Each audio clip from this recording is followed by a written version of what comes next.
తర్వాత number 10 లోపర్ 2012.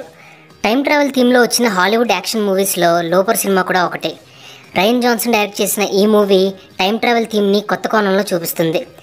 Basic premise ఏంటంటే hero future నుండి టైం ట్రావెల్ చేసి వచ్చే క్రిమినల్స్ని చంపుతూ ఉంటాడు. కానీ తన ఓన్ ఫ్యూచర్ సెల్ఫ్ని ప్రజెంట్లో చంపాల్సి వస్తే ఏమవుతుంది అనేది ఇందులో main story. Bruce Willis, Joseph Gordon Levitt వీళ్ళిద్దరి మధ్య నడిచే క్యాట్ అండ్ మౌస్ గేమ్ ఆడియన్స్కి ఖచ్చితంగా ఒక థ్రిల్లింగ్ ఎక్స్పీరియన్స్ని ఇస్తుంది. ఈ సినిమాలో రెగ్యులర్ యాక్షన్ మూవీస్లో ఉండే ఎక్స్ప్లోజన్స్ కంటే క్యారెక్టర్ అండ్ ప్లాట్ డెవలప్మెంట్కి ఎక్కువ ఇంపార్టెన్స్ ఇచ్చారు. సో ఈ టైం ట్రావెల్ కథలో మనం పూర్తిగా ఇన్వాల్వ్ అవుతాం. సినిమాటోగ్రఫీతో పాటు యాక్షన్ సీన్స్ కూడా చాలా అరెస్టింగ్గా ఉంటాయి. లోపర్ సినిమా ప్రైమ్ వీడియోలో అవైలబుల్గా ఉంది. ఇది సైఫై యాక్షన్ లవర్స్కి మస్ట్ వాచ్ మూవీ. ఫ్రీగా తెలుగు లాంగ్వేజ్లో చూద్దాం అనుకుంటే మాత్రం మన టెలిగ్రామ్ ఛానల్లో అప్లోడ్ చేసి రెడీగా ఉన్నాయి. మన టెలిగ్రామ్ ఛానల్ లింక్ అనేది కింద డిస్క్రిప్షన్ అండ్ కామెంట్ సెక్షన్లో ఇస్తున్నాను, వెళ్ళి చూసేయండి. లింక్ కాపీ చేసుకున్న తర్వాత ఫ్రెండ్కి షేర్ చేయండి. షేర్ చేసిన తర్వాత ఆ లింక్ని క్లిక్ చేయండి గైస్. మిమ్మల్ని ఒక టెలిగ్రామ్ ఛానల్లోకి తీసుకెళ్ళింది. అక్కడ మీకు నచ్చిన మూవీస్ డౌన్లోడ్ చేసుకోండి.